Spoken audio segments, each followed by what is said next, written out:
Hi అండి, నేను ఉషా. ఈరోజు నేను ఆలుగడ్డ మెంతికూర కలిపి కర్రీ చేస్తున్నా అండి. ఈ రెండు కలిపి శుభ్రం చేసుకొని కట్ చేసుకున్నాక నేను తయారు చేసే విధానం చూపిస్తాను మీకు. మూకుడి హీట్ ఎక్కిందండి, ఆయిల్ యాడ్ చేస్తున్నా. సరిపడా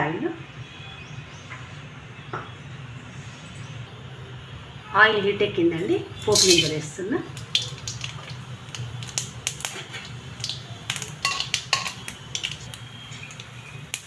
ఉల్లిపాయలు వేస్తున్నా.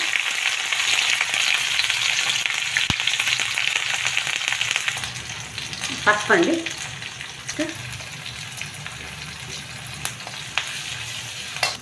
ఆలుగడ్డలండి ముక్కలు కట్ చేసి శుభ్రం చేసి పెట్టుకున్నాం.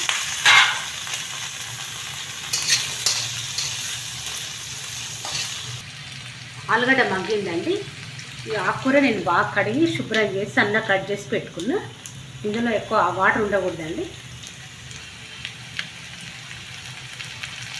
ఆకుకూర బాగా కడగాలండి, ఇసుక ఉంటుంది కదా.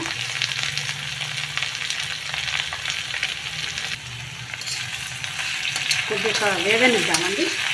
కొద్దిగా కలిపి మనం మూత పెట్టేసుకుందాం.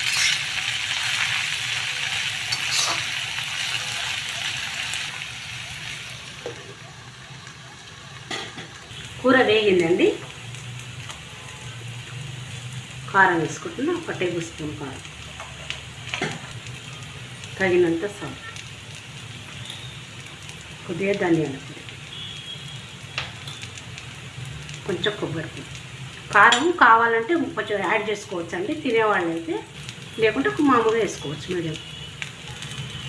ఇవన్నీ ఒకసారి కలుపుకుందామండి. ఇందులో కొబ్బరి పొడి కూడా యాడ్ చేసినండి, బాగుంటుంది టేస్ట్. కూర రెడీ అయిందండి, స్టవ్ ఆఫ్ చేసుకున్నా. ఇది ఇనుప మూకుడులో అయితే మనకు బాగుంటుందండి, ఫ్రైస్ లాంటివి. టేస్ట్ కూడా బాగుంటుంది, తొందరగా అవుతుంది మనకు. మీరు ట్రై చేయండి ఇనుప మూకుడులో. ఆలుగడ్డ మెంతికూర రెడీ అయిందండి. కొద్దిగా కొత్తిమీర చల్లుకుందాము.